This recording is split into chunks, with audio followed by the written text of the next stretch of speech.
What's up, y'all? Welcome back to another episode of CourtRoom Podcast, DJ's CourtRoom Podcast, man. And we're back, episode 32. And we have a lot to talk about, man. We're going to be talking about Lamelo and his leap that he's been taking. Stephen A's comments on if KD is a great leader or not. Lakers and AD on his injury. We're going to be talking about Paul George taking that last shot on Tyrese Maxey's birthday, and yeah, that's really much it. So let's get to next clip. I want to talk about Stephen A. Smith, man. Stephen A. Smith on why he feels like KD is not a great leader, and why he feels like KD is not living up to his leadership skill expectations. And I feel like Stephen A is kind of right and wrong in this situation, because right now the Suns are playing good, and I feel like that has something to do with his leadership. It has something to do with his vocal skills, what he's playing, and just him all around, because if he's playing good, the whole team is going to play good, most likely.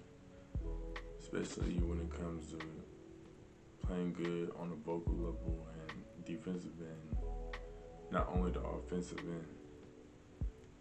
And the reason why I feel like he's kind of right is because sometimes I don't hear him talk. Sometimes I don't hear him be vocal. Sometimes I don't see him as that talkative person that gets his team going. So I can see why he says that, but at the same time, it's not really your room. You don't see that man practice. You don't see that man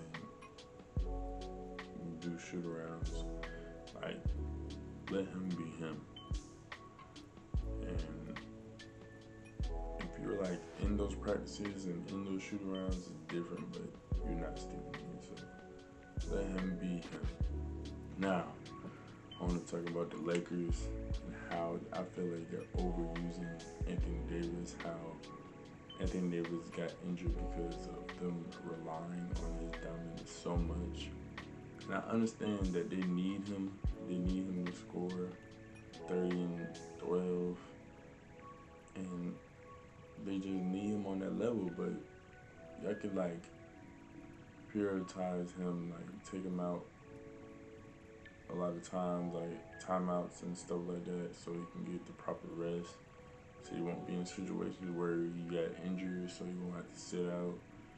And unfortunately, he got injured where he has to sit out, and this could slow down his rhythm. And slowing down his rhythm might mess up the team's chemistry. It might let y'all be on a losing streak while he comes back, and that's not what y'all want. So I just feel like they should be wise on using him and taking him in and out the lineup throughout the whole game, and just see from there. Because I feel like if they do that, things are going to get way better. Because things were getting good in the beginning. That's when he was healthy. But he has to stay healthy. And if he's not healthy, you are not going to do good at all. Now, I want to talk about Lamelo and his leap that he's been taking this season. He's averaging 30-something points.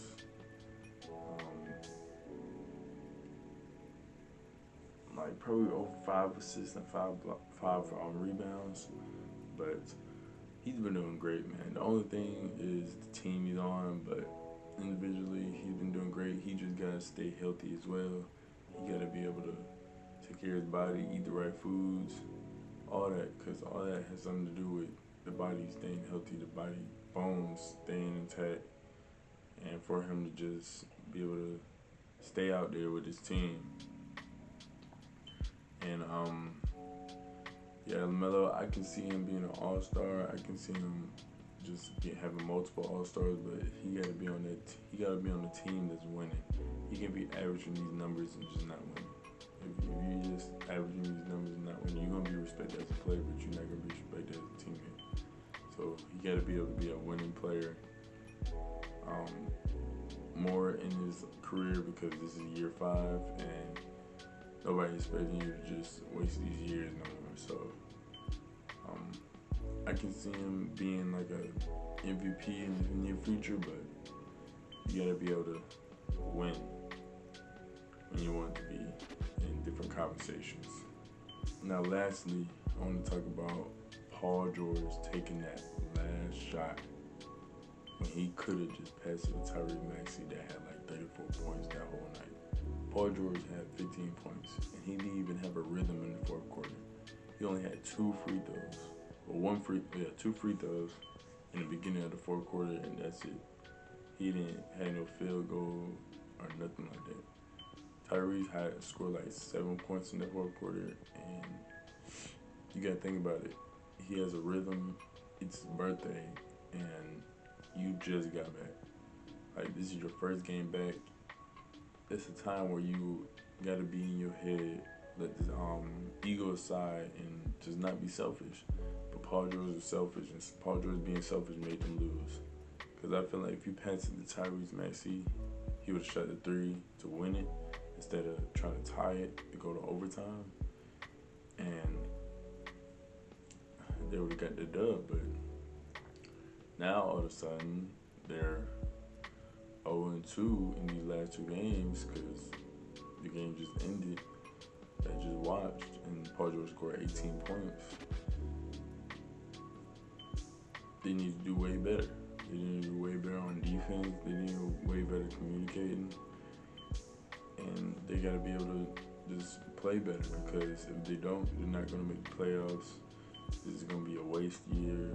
It's going to be the worst Big 3. Like, they're going to start having these narratives saying worst Big 3, worst whatever they got going on in league history. Like, this is going to happen, so they got to get their jump together. I know Joel Embiid's not back yet, but Paul George and Tyrese Maxey got to figure this out, man. They got to figure this out.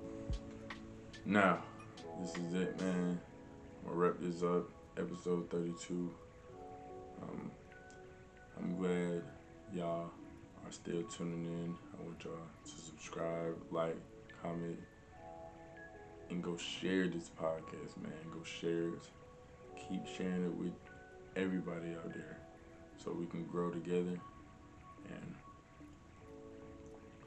I just want to be able to keep sharing this content with y'all, keep sharing these episodes, and just keep growing with y'all so I can be able to bring y'all way better content. So I'm about to wrap this up. I'll see y'all in the next episode. Peace.